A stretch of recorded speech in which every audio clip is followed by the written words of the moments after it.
Hello, everyone. Welcome to the Immergence Show, the place where we explore the future of technology and immersive experiences. Today, we're diving into a concept that I believe will fundamentally change how you view your brand's past: history remastered. Our guest, Blair Adams, is the perfect person to guide us.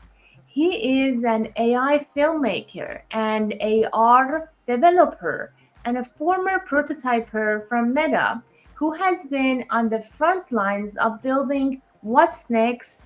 Over the next hour, we're going to discover his journey, break down how he created an entire film on the floor of AWE conference, and most importantly, explore his blueprint for the Living Museum, a groundbreaking concept that uses AI and AR to bring history to life. Get your questions ready, tag a colleague who needs to see this in the comments, and let us know your thoughts as we go. This is going to be a fascinating look into the future of storytelling. All right, let's get into it. Hi, Blair, how are you doing today? Hi, Nico. I'm doing great. How are you? Good, good. I didn't know that we have that video up. So now we have both of us up here. All right. I want to say hi to our amazing audience. Feel free to comment and say hi to us in the chat. We're going to get it started by hearing a little bit more about Blair's background. I know you had a little bit of an unconventional journey. You studied film and computer science at the University of Michigan, and then you had kind of a non-linear path that eventually led you to this career that intersects art and technology. So why don't you tell us a little bit about, how you made these decisions, like what was your motivation and your vision? Was this something you planned, or it just kind of came together beautifully? I'm sure. Yeah, I can definitely do that. So it definitely was not planned. I did not know this world was coming when I was trying to decide back at University of Michigan. I was trying to decide between my two loves were computer science. I loved programming, and then I also loved creating, and I got into filmmaking and telling stories at Michigan too. So I can still remember some of those nights trying to sit up there and decide which way I was going to go, which was going to be my major, because there was literally no crossover between the two at the time. So I had to decide what my life was going to be. And then it just so worked out that 10 years later, virtual reality started to come around.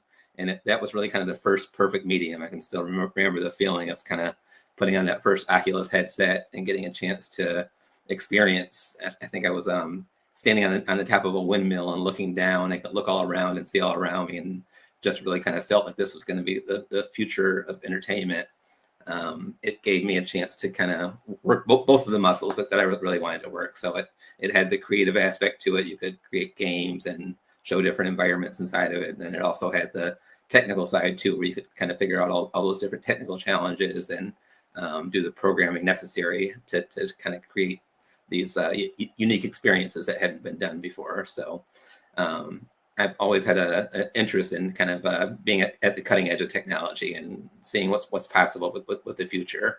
And it just so happened that these two things kind of came together for me and worked out well inside of virtual reality and augmented reality.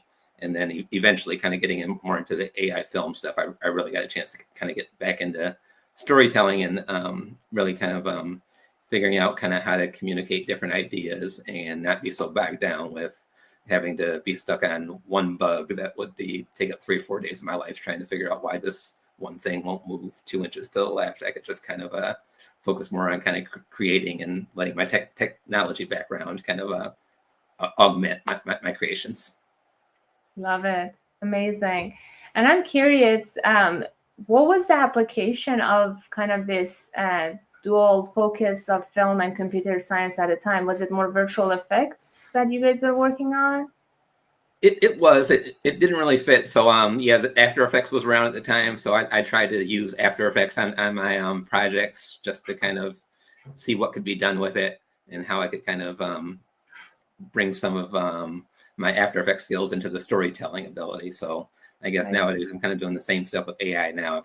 It's still all about the story. You got to be able to tell a good story, but how can we use AI to kind of enhance that and tell better stories? Yes, that's awesome.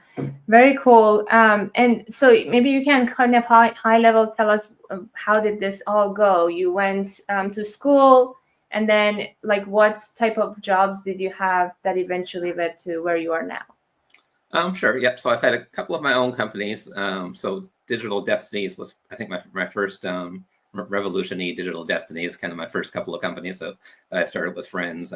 Moved out to California after I graduated. I was spent a couple of years out in Los Angeles. Got a chance to work for an internet company out there.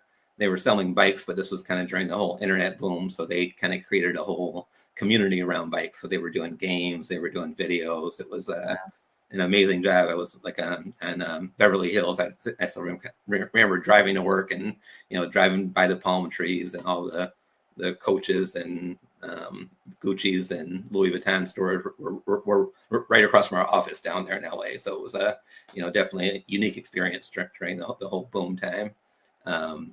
And let's see, after that, I spent some time working for a couple of companies back in Michigan, creating some different applications. One company that I worked for was a visualization company, which I guess kind of fits with what I'm doing nowadays too.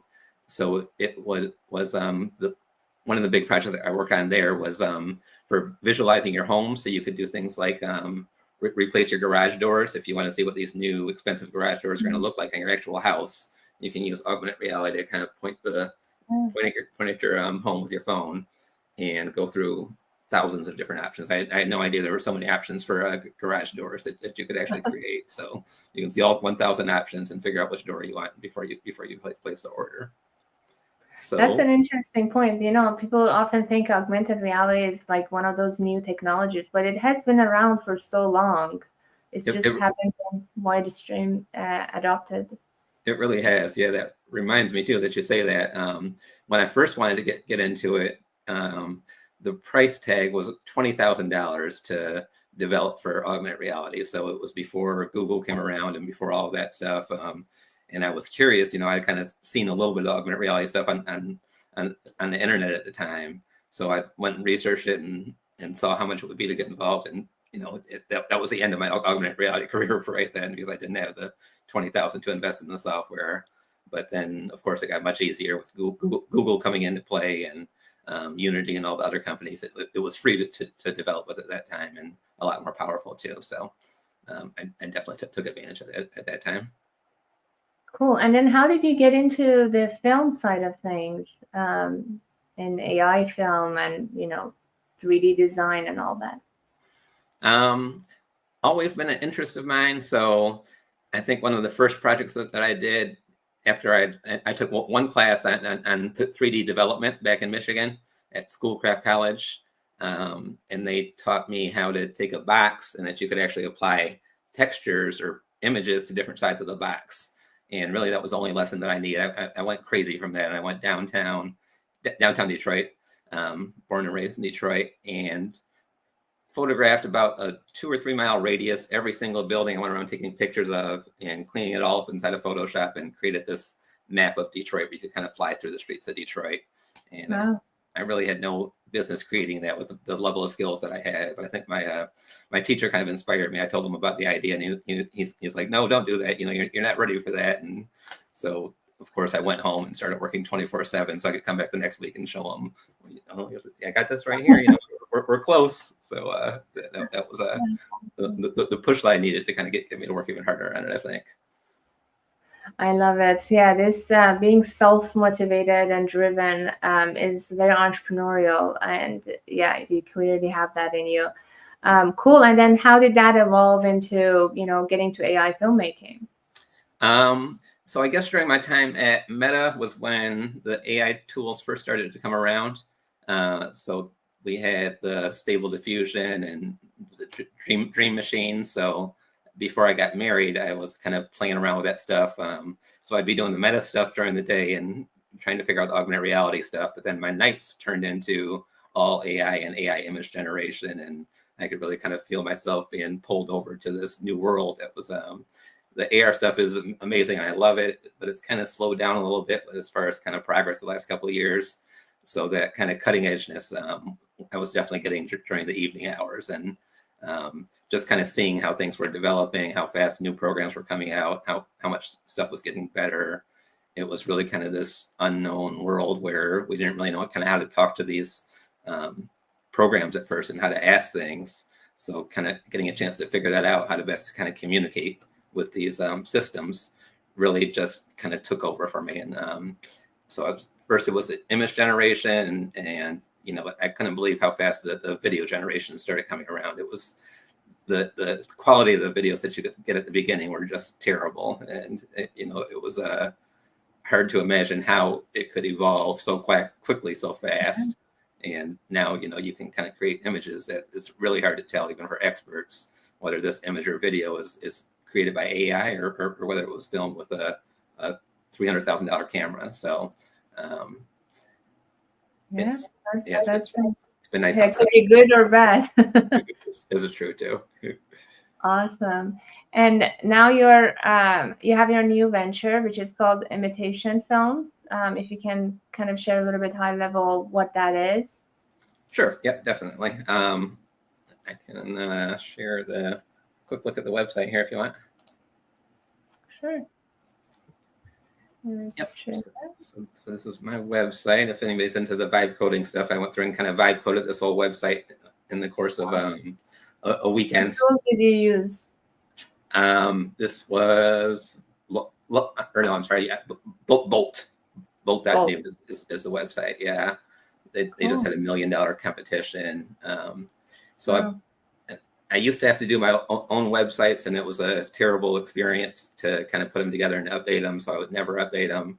So one of the nice things about this website is I, along with kind of posted all of my different projects on here, I built an admin section, which was really pretty handy. So now instead of having to kind of figure out how to do the whole FTP thing and remember all my passwords and get through all that and remember what service I'm signed up for, I can just click right on the admin section here and I can add new videos, images. If I want to kind of change my services or anything else around, it's really kind of nice to be able to keep stuff current, you know, instead of having to worry about how to figure out HTML. Again, I can just kind of jump right in here to the back end and add whatever projects I need to add there.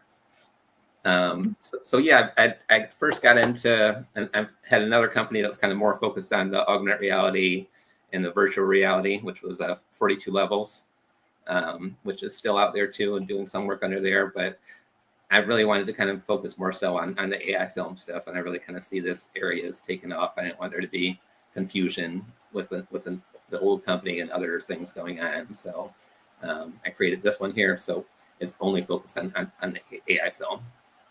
Awesome. And let's get into some examples. Before that, let's say hi to our amazing live audience. Thank you for being here with us this morning. Jean, Rehan, Felipe, Brian, Ian, Chris, Fatima, and I can't see some of the names. Unfortunately, this platform cut some of the names, but I'm so grateful for you all being here. Feel free to put your comments and questions in the chat and we'll get into them. I'm so excited to share that, short film that I came across, and that's how I found out about Blair and his great work. That was about AWE. So Ian, who is here, was with us as well. I would love to get the reaction from everyone who was at AWE or knows about AWE. This year, we had a really fun moments because suddenly all these generative AI tools are coming out. People started, animating their kind of a speaker card. I did it. A lot of people did it. But then Blair went all out, did something very unique. Tell us a little bit more about, very high level about the idea, and then we can watch it and then you dive deeper into it after. Sure. Maybe I can share one more real quick one here first. So before the AWE Augmented World Expo, festival came around, I was at this other festival. It was what was it? Upscale was the name of it. So it's kind of more focused on the AI film stuff. And it was held at the SF Jazz Festival. And I'm always kind of, whenever I'm walking around outside now, I've always got kind of AI in the back of my head, and how can I animate this, and how can we kind of bring this to life? So this was right, it was at the SF Jazz Building in San Francisco where the festival was held. And directly across the street, they've got these beautiful windows in SF Jazz. You can see these artists that were prominently displayed in the windows here.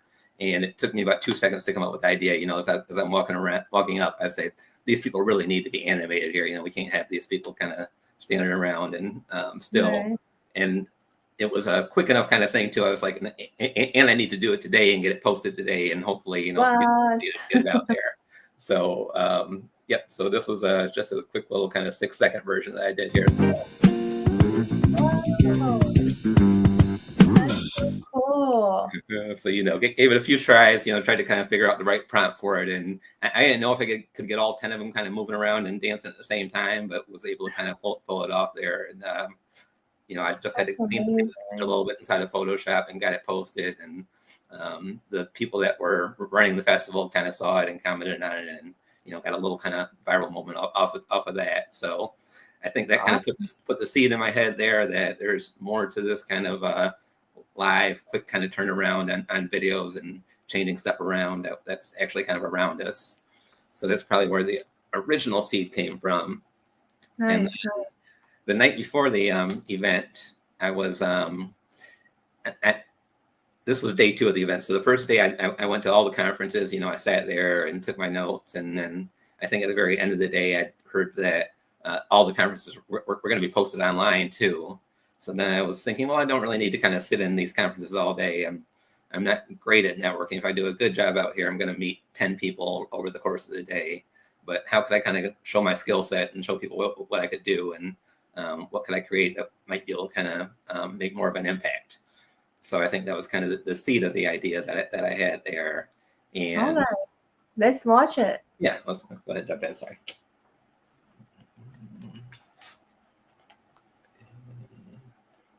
I'm so excited. This was really fun. Thank you. So, a small typo in the name of Augmented World Expo, calling it Augmented Worlds Expo, has caused beings from other worlds to show up for the event in Long Beach, making this the biggest AWE ever. And things got weird. Songs get real rich, for the God is due. Live, I ain't one stage. Step in the future, let the world come alive. On this X-Space 2025. No phone port, no delay. XR's here to give the state. The little old on to the little old strong mills. That's one now. And all this songs from built from giants. We all collide. Ain't just for you, but we need lie. I feel it's so on that time. To the time like gold and gold. Make me this vision that's even guys. The twist about like Dix Raw and chip our bit. Man ain't strange. Freeze and ain't their bit. Talk about tricks. Go to let your brain up breathe.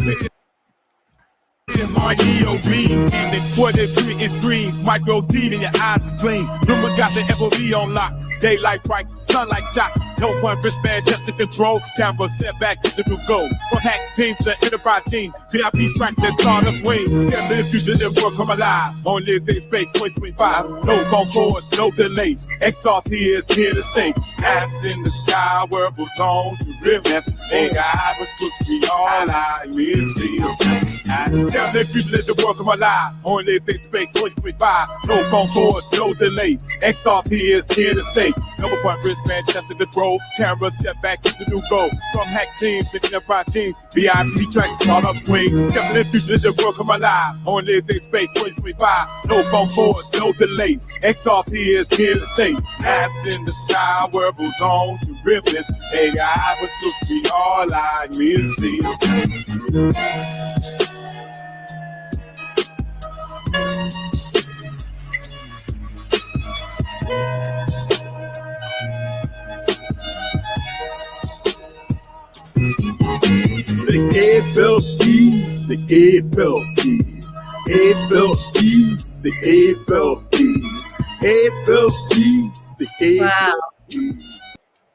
Well done. This was amazing. I loved it.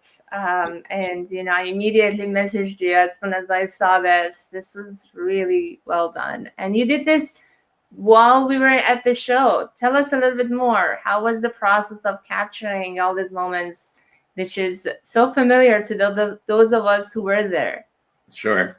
No, it was crazy. It was definitely a crazy day. I kind of had a loose idea in my mind from the night before. I'd come up with pretty much the newscasters line. That there was a typo and all these aliens got invited to the expo. So, once I had that, I kind of felt like I had to see something that could work there. And I was hoping I was going to be in good enough shape. I was a little sick, kind of. I wasn't sure if I was going to be able to make it through the whole day. So I just kind of hope for the best and jumped on the bus and took the little half-hour bus ride down to the convention center. And really, as soon as I got off the bus, I was just kind of looking around and imagining, like, okay, what can we animate? How can we make this theme kind of come to life and give people things that they've seen before and give it to them in kind of a new way and a little bit different. So I think the first image that I got was of the two scooters there. And I was struggling on the scooter the day before, so I had the idea of having one of the stormtroopers were a easy fit, because at the time, the stormtroopers and the Yetis or the well, I forget the other name for the Yetis, but we're definitely kind of taking over Bigfoot. I'm sorry. So yeah, the Bigfoots and stormtroopers were all over AI. So I wanted to get some of a little bit of both of those inside of the story. So I figured out to put the stormtroopers on there and have one of them kind of fall over, and just kind of kept going from there. But what I did was just taking images. So the first half of the day was just going around taking pictures of things that I thought I could animate later on over the course of the day. And so that's what I did. I kind of had a tight deadline for myself on when I need to stop if I'm going to have a chance of getting this done. And really the whole day, it was like 50-50 chance that I would get something done and get something out there, but just decided to kind of go for it and see how far I could go. Really, the project that I was down there for was a whole different project that I was helping out with. There was a party that was going on that evening that Meta was throwing. It was like an amazing 3-floor party. Yeah, so I was there. Yeah. The top floor was like all the AR and VR tests that were going on, and there was like the main kind of party floor. And then I was down in the basement. I was helping out. Sultan, a good friend of mine, had an amazing presentation that involves the spectacle glasses and then also the Quest headsets that you could put on. And I helped to do some of the animation for the Quest headsets and putting some of that stuff together. So if he called me earlier in the day and said, I need you to come down right now and set stuff up, then it was going to be over, and there was going to be no film. But luckily it worked out where things were kind of running smoothly enough. I had enough hours during the day where I could kind of get those images during the first half of the day. Then I found a seat in a corner for the second half of the day and just kind of went to work and, saw how I could kind of bring these things to life, and wasn't sure how well it could work, but there were plenty of moments when I was sitting in there and I typed something in and got back to the video output, and I was laughing at my computer kind of sitting in front of it. So I kind of really felt like, there was could be something good here. And it was such a tight deadline. I really only gave myself 2 chances for the generations. If I couldn't get it in 2 generations, it was kind of time to move on. It's actually a good thing sometimes, right? Having the tight deadline, having to, just within a couple times you get something. Otherwise, a lot of good creatives are perfectionists, and then you just want to keep trying until that perfect moment, which may not come anytime soon. No, 100%. That's me. I'm working way too hard. I'm being a perfectionist, so I had to kind of access a different part of my brain, to kind of be able to kind of work fast and put these kind of deadlines on. So some stuff wasn't perfect, like the portal shot, kind of hurts me a little bit when the stormtroopers are jumping out of the portal. It's like AI is so good at doing portals, but my portal looked like a cheap little kind of, but I had 2 chances and got to move on. You got to hurry up and get something done. So not perfect, but I think kind of the challenge I set myself was getting to the finish line in one day. So that was awesome. And often we forget that it's only us that knows that full story of like what we want it to look like. When others are looking, they're just seeing their own version, and they may love it even when it's not perfect in our head. No, So you're right. No, it was kind of letting go a little bit of that control and kind of handing over some of that control to AI and seeing where the two of us could get together was fun to see.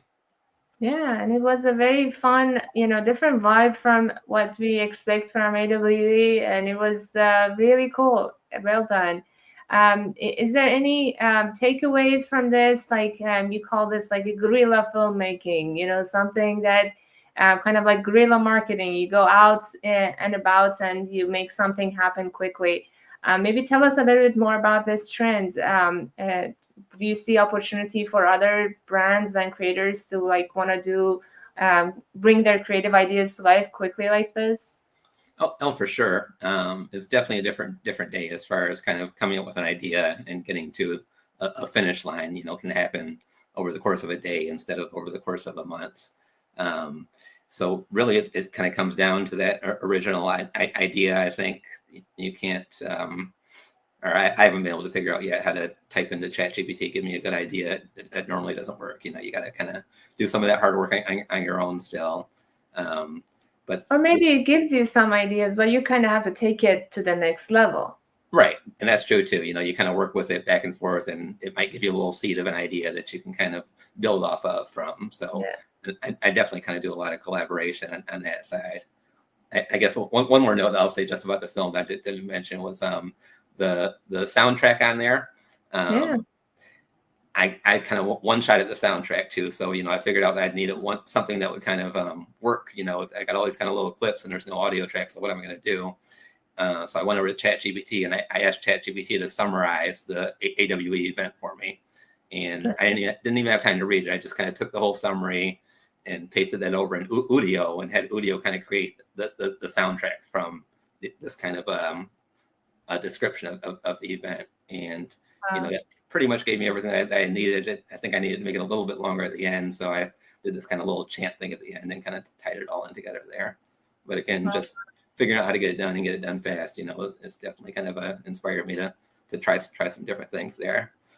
But with the guerrilla filmmaking, there's all sorts of possibilities that are out there nowadays, I think, that brands can kind of take advantage of. So I think that there's opportunity that hasn't really been met yet. I think about like Wendy's. I think Wendy's kind of figured out Twitter a little while ago. I don't know if people remember that too much, but they were kind of the first company that's really kind of talking to people, and it didn't sound like it was this corporate voice that was talking, and they kind of took off virally when they kind of got down and dirty with a couple of people, I think, that were making comments about their burgers and stuff.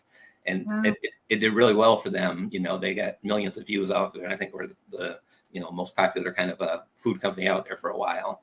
And I think there's really kind of that moment that's going to be coming around too for companies to kind of take advantage of film and figure out, the memes that are out there, the things that are in pop culture that come up just for a day, things that are kind of happening in social media. Companies can kind of jump on that stuff now and contribute to it in meaningful ways and kind of create their own videos that kind of build off of stuff that's already there.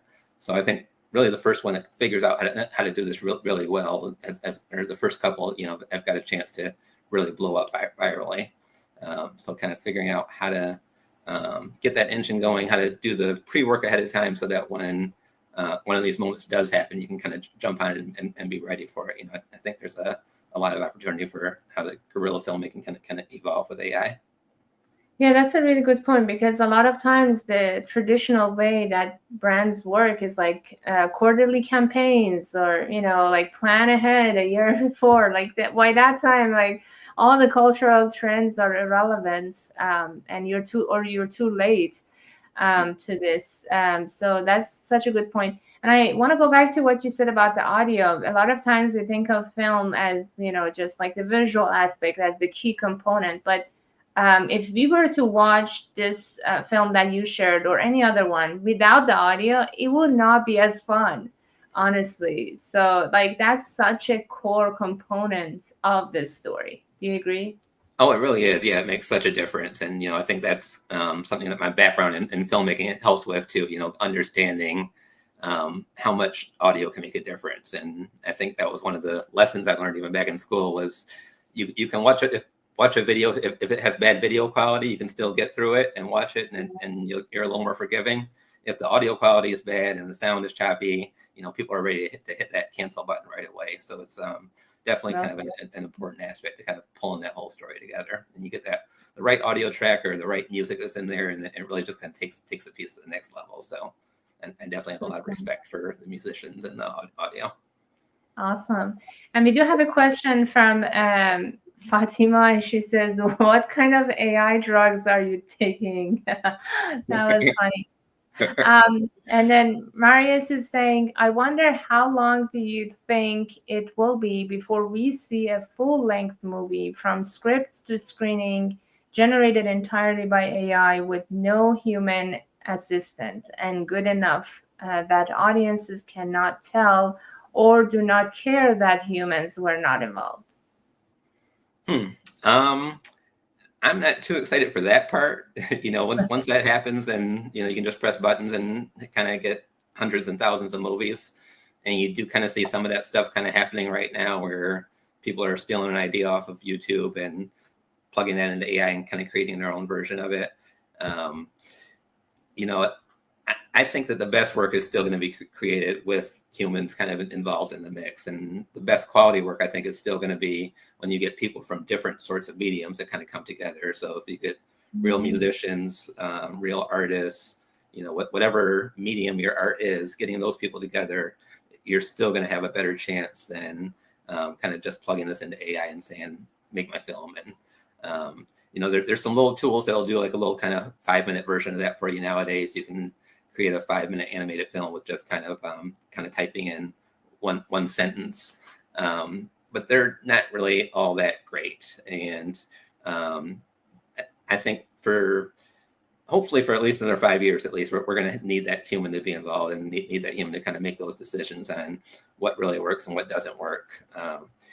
We talked about the AI being a companion. So I think we're going to be able to hand off more and more to the AI and kind of have the AI maybe look at this video and figure out just from looking at the video what sorts of music might kind of fit with it. So I do think that the production time is going to continue to get shorter and shorter, and we can hand off more and more to the AI. But yeah, I'm not ready to kind of think about that world yet, where the humans are no longer necessary, and the AI is creating all the entertainment for us. I hope we got a good 5 or 10 years before that happens. Right. Thank you so much for the question and great answer. And we do have a few other questions, but let's get into a little bit of your background in the augmented reality side. So tell us a little bit about your role at Meta and some of your takeaways from that experience and the devices that are now becoming more and more popular. Sure. Yep. So I can share a little bit over here. So I was on the rapid prototyping team at Meta.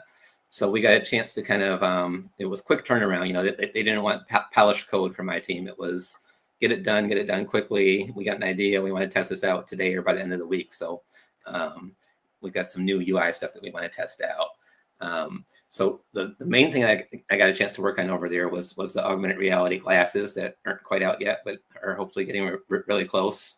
So I got a chance to kind of imagine these augmented reality glasses as an all day kind of use thing. So from the time we wake up in the morning to preparing breakfast, getting ready for the day, getting our notes for the day, going out for a walk, exercising, watching television, how can augmented reality enhance all these experiences for us?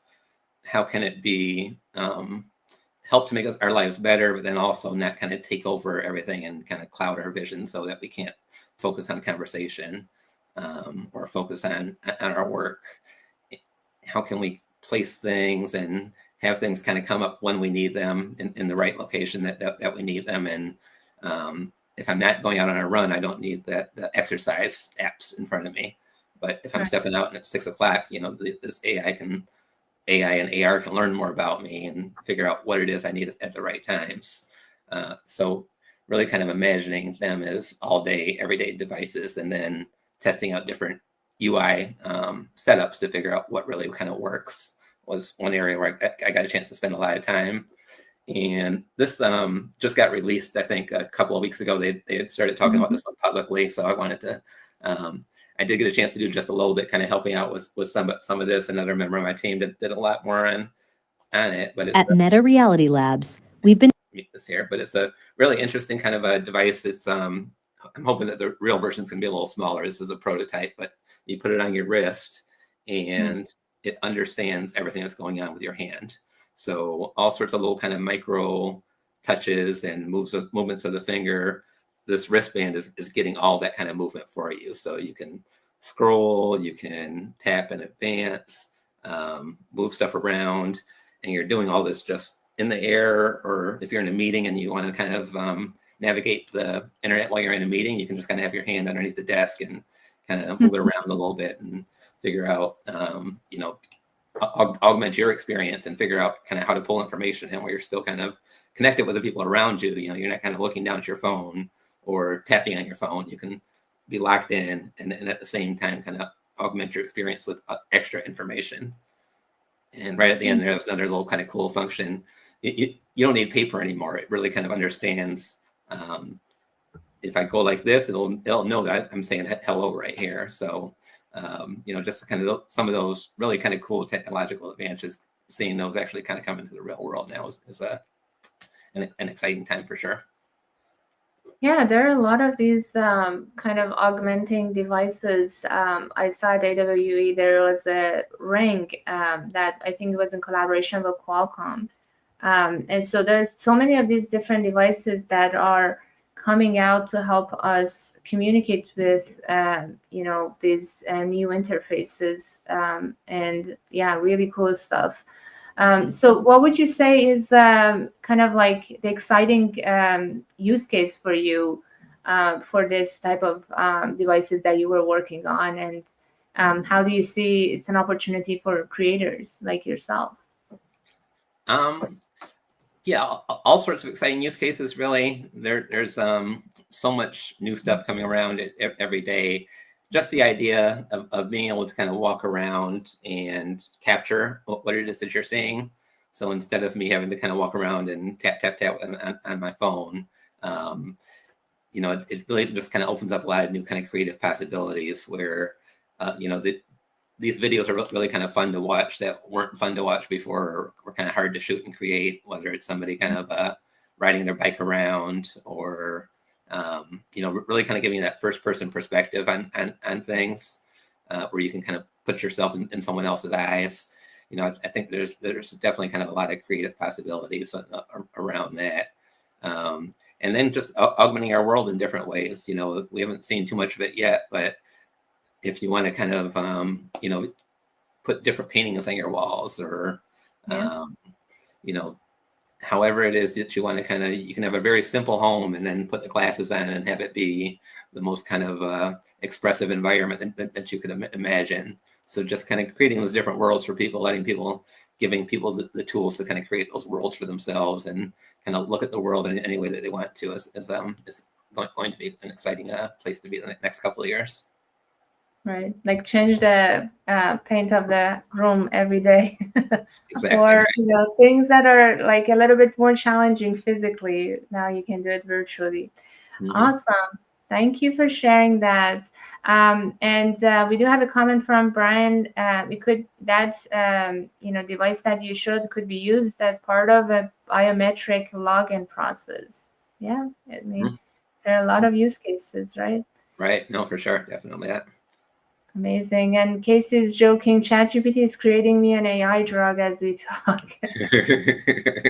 Well, tell us more when it's ready, Casey. Nice. Marius is saying that I'm not excited about the prospect of AI generating film movies, but in all honesty, it will probably happen eventually given how fast these tools evolve. Yeah, that's true. This is true.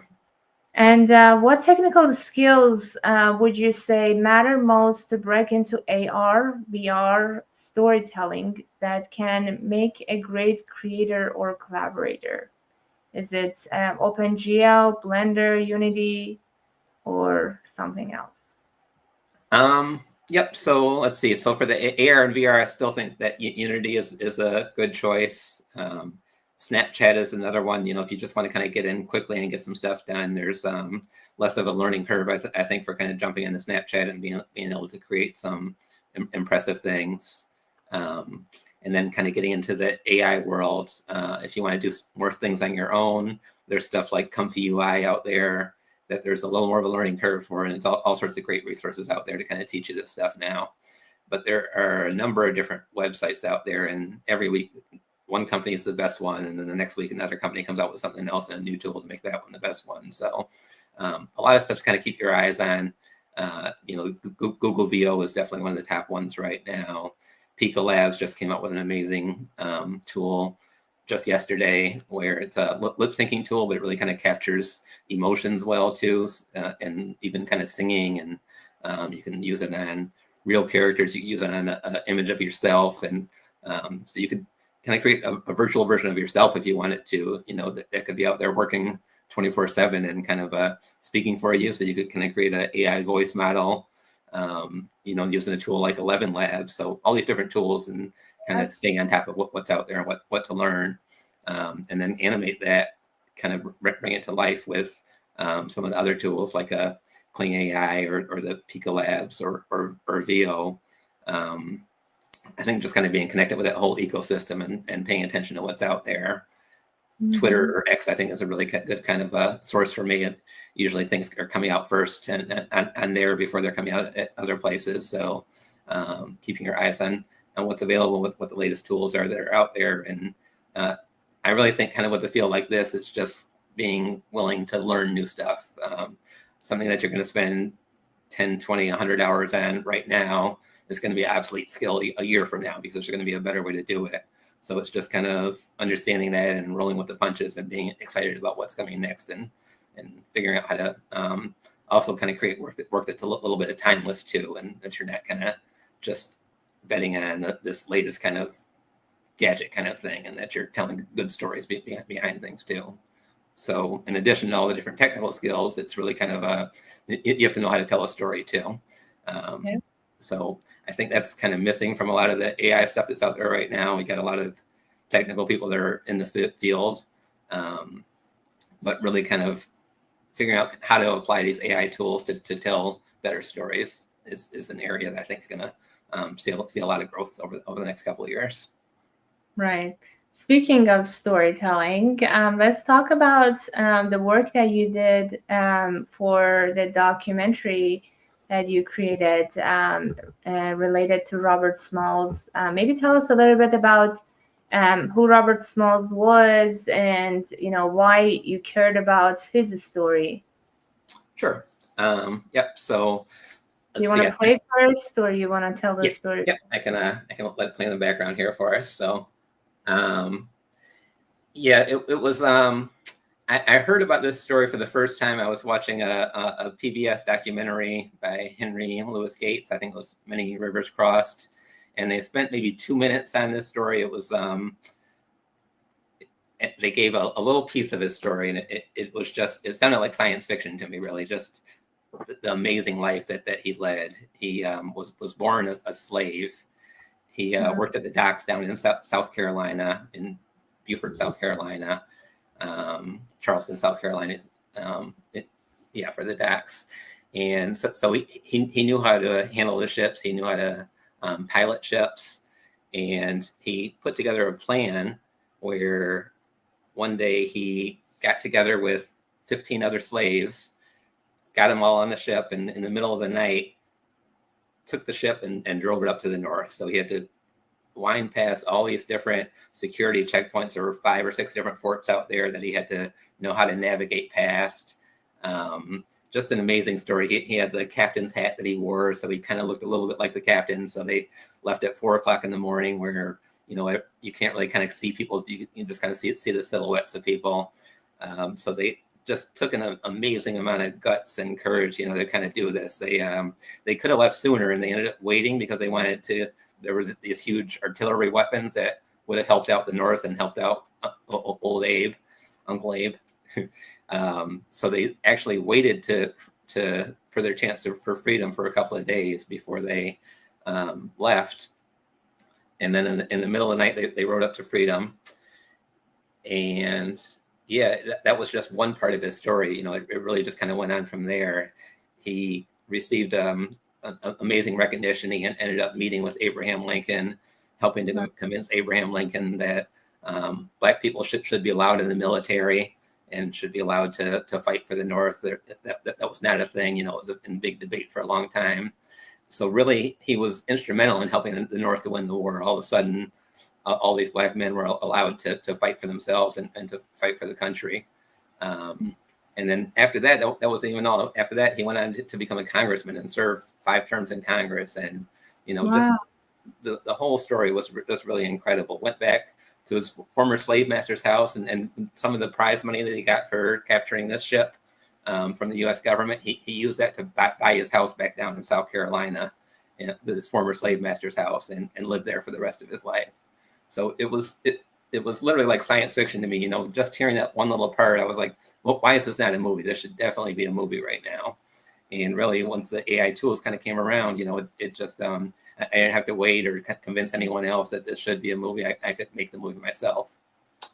And I was originally planning on making a 5-minute story, but I bought some books on him and really kind of did a whole lot of research on him just to figure out what was happening in the world at the time and what was happening with him. And I wanted to be as loyal as I could to the information, and that kind of creates some science fiction tale, but base it as much in fact as I could. So I got all that information together, and it ended up being a 15-minute long story that I was able to tell, which really wasn't happening too much, especially at the time I created this. The clips that you could make in AI at the time were 5-second clips. So at the longest, it was 5 seconds. So it was a whole lot of clips that were necessary to kind of pull off that 15-minute time limit. But I love the story and kind of seeing how I could kind of bring these images back to life and really kind of let him tell his own story. It took a couple months longer than I thought it would, but I loved every second of it and really got a chance to kind of I think kind of create something new that hadn't been created before. So it was a fun process for me. Really impressive. Well done again. Yeah, I mean, when we think about a lot of these AI films, it's often fun and comedy or like too sci-fi-ish, but we hardly ever see something like this that is like so impactful, telling a real life story from hundreds of years ago, and really powerful. Well done. Did you share this in any festival or any like submitted somewhere to get more eyeballs on it? This is really powerful. Yeah, I did. I actually, so Project Odyssey, I was a finalist in the Project Odyssey Film Festival with this. There wasn't really a category for it at the time, so there wasn't a documentary category. So I think I was going up against some narrative films, so it didn't quite fit inside of there. There was another Playground Pastime Festival where I got second place in for a shorter version of this that I put together too. So yep, some recognition. I've got some kind of higher up people that have definitely kind of reached out to me over the project to kind of see what's possible.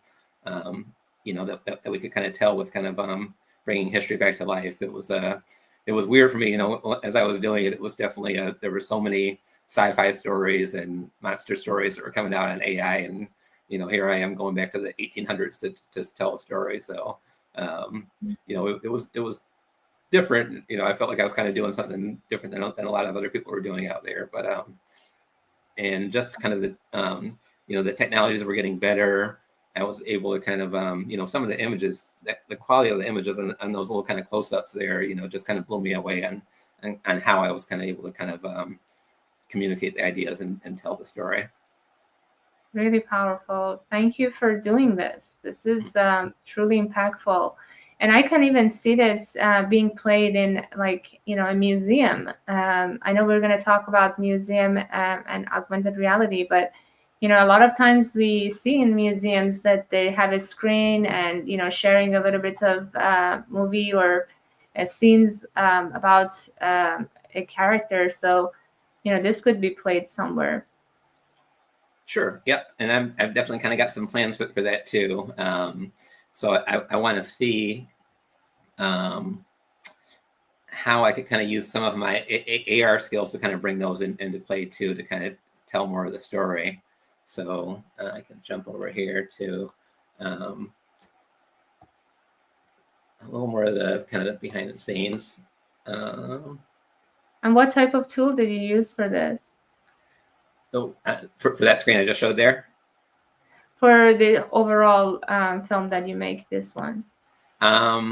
Yep.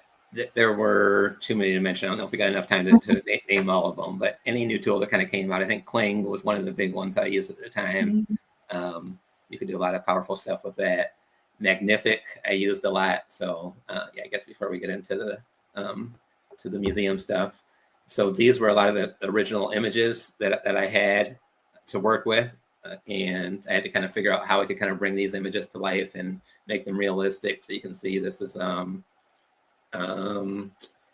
Caroline LeCount, I believe her name was. And this was the only image that I had that was available of her. So how could I take this little sketch and create a realistic version of her that could be part of our overall story?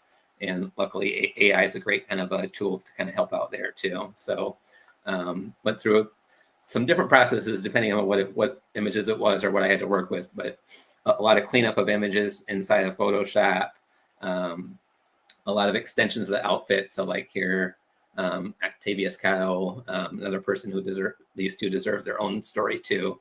I've only got this one image of him with his outfit kind of cut off here, but using some Photoshop tools and then some tools from FreePic, I was able to kind of extend out his jacket and the bottom of the jacket and the shoes. So I've got this one kind of full image of him that I can use now that I can animate in some different ways.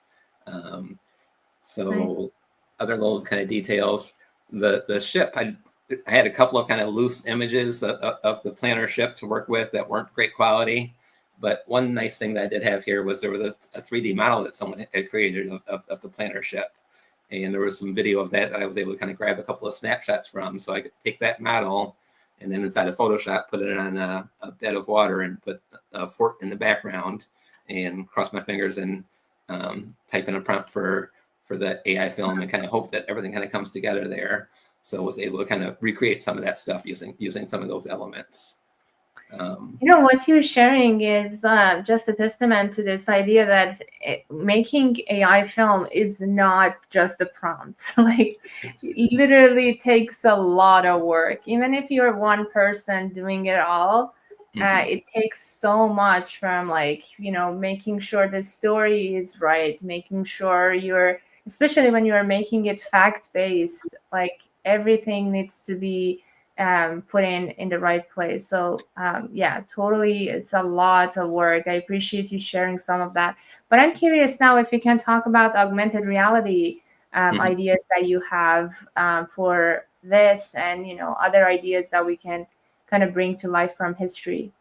Sure, yeah, definitely. So on the augmented reality side, kind of the idea that I'm working on kind of fleshing out right now, and I'll give just a real quick kind of behind the scenes chat of the images. So these were images that I created from the piece. So I kind of divided up the story into 12 different chapters. So we can see the chapters just a little bit here. So what software is this? This was in Figma. Figma. Yep, Figma.com. That's a nice, this is one of the tools I used for kind of storyboarding here through the whole piece too. And then went back in and created this document here. So tried to divide the story up into kind of 12 different segments here and then figure out what image I wanted to kind of represent that part of the story. And then I ended up layering it with another piece. I don't really consider myself a traditional artist at all, but I did make this one piece that I still can't really kind of believe came out of me. So this was during the George Floyd time. Everyone was calling the protests that were going on, the George Floyd protests. And to me, it was really so much more than just the George Floyd protest. That was the kind of the tip of the iceberg that kind of, set everything off. But I created this piece here that really kind of showed some of the other things. And my dad is Black. He didn't give me any of the melanin, so I'm a little on the light skin side here. But this was some of the different kind of horrors that Black people had to endure over the 400 years. So much more than just kind of George Floyd that was involved here, and painted it over a version of the flag that's a little kind of beat up here. So the white parts of the image are the ideal white parts of what America, options that were open to Americans, but were really only open to white Americans at the time. And then the black text was everything that Black people were kind of going through over the course of history here. And I never knew that I was going to kind of be using this again, but I think it really kind of added something to the Robert Smalls piece when I could kind of overlay this on top of the images, and we could see what he was kind of dealing with at the time and what sorts of things Black people still have to deal with today. And really just, I think it added something. And I didn't want to have something where I just kind of threw something on top of, just some kind of cheesy augmented reality thing, but how can we kind of tell more of the story and give people more of a chance to kind of think about what this time in history meant and what this man accomplished by kind of overlaying it with this image here. So hopefully I was kind of able to create that with some of these images. And these are not even final here. So this is definitely a kind of behind the scenes look at stuff. How can we kind of, so what you would do is that with these 12 paintings, you can walk around with your tablet and walk around the museum and play each chapter of the story by pointing your phone at the image. Wow. So you see the first image you pointed at there, it'll give you the first 2 minutes of the story right there. And hopefully you can kind of reflect on that a little bit and think about how that was put together, and then kind of continue to kind of tour around. And as you're touring around, you're kind of become more part of the story too. And I think so, hopefully it kind of helps you to reflect on things and gives you a little more time to kind of think about each piece while you're not just kind of running through, even to get a story down to 15 minutes was tough, so hopefully that will give people more of a chance to kind of reflect on the overall meaning of things. Thank you for sharing. Yeah, this definitely is another thoughtful dimension to this story. And you brought up a good point. A lot of times augmented reality we're just using to just do the same thing we can see maybe on a screen, a little bit more vibrant, but doing it a little bit differently, being more thoughtful about incorporating this technology is so important. Cool. We only have a couple of minutes left, and the time passes by so fast, and we're enjoying the conversation. I know there's so much more to share, but I want to hear from you kind of as you're using these tools as different paintbrushes as a creative, what is this one new brush or tool that you're so excited about to get your hands on? And what is kind of the next biggest story or area that you want to tackle? Sure. Let's see here. So there are a couple of new tools, and actually they're both from Project Runway that I'm kind of playing around with nowadays. There's one that's called, the name of it's slipping my mind right now. Runway References, I think is the name of it. So with references, I can give it images like this. So this was actually from Detroit when I was back there recently for spending some time in Detroit. This is down at the Detroit Historical Museum. So they have an actual 3D model that was kind of laid out, and I looked at it, and of course my mind is going to how can I kind of bring this to life. It was an amazing kind of look back at how things were in the early days. This is the first settlement in Detroit, right on the water. So an interesting time in Detroit history. And I thought, how can we kind of tell a story from this 3D model here? And Runway was one of the things that really kind of helped me out there. So with the Runway References, I was able to kind of create all these different images. And here we go. So this whole world here, I was able to kind of flush out just from giving it that 3D model. So I gave it the model and kind of said, I want to create a world from this, and I want to kind of zoom in here, and really kind of was amazed, at just kind of I got the waterfront. We did some of the interiors, and I was able to kind of stick to that look of the actual city that was created there, and show some of the different parts of this city. And from there, it's really kind of flipping on its head, because I didn't know what story I wanted to tell. I just knew the setting for it. So now I've gone back into Detroit history, and I've got some really kind of interesting stories from Detroit history that were happening in this first town that I'm going to kind of be able to set in the original location and kind of communicate some of those ideas. So yeah, that was my whole movie set was from this one kind of 3D model, and I'm going to see how we can kind of bring that to life to tell another historical story. That's amazing. And I would imagine now with Genie 3, I think that was released, you have a lot more to play with. Thank you so much, Blair. This was awesome. I'm really impressed with the work that you have done and what you're planning to do.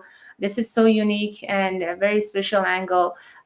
Maybe you can share with us as we close out where people can find you. How can people support your great work? Sure, definitely. So Imitation Films is the website, and I've just got that up and running, so it's brand new. So images aren't loading too fast right now. I need to kind of get back in there and fix that part up. But that's where you can definitely kind of see some more of my work at. If you want to get a hold of me directly, probably the fastest way is through my old email address right now is blair@42levels.com. And you can drop me a line if you have any questions. Well, I can help you out there. I'm sorry. They can find you on LinkedIn as well, right? Yeah, and LinkedIn too. Yep, definitely right there is probably the easiest. Awesome. Thank you so much. And thank you to our amazing engaged audience, Marius, for your questions, Ritika, Felipe, Rahan, Brian, Casey, Jean, Ian, and everyone else who tuned in live or will be watching the recording. We're so grateful for you. Please come back next week. We actually have a guest talking about Burning Man, which is happening physically, but we are going to talk about the virtual side of it. Thank you so much again, Blair. You're amazing. I can't wait to see what you create to bring history to life even more. And thank you for your time and insights. Yeah, thank you, Nico. I can't believe that was an hour already, but I guess that's why I love this stuff. Thank you. Bye, everyone.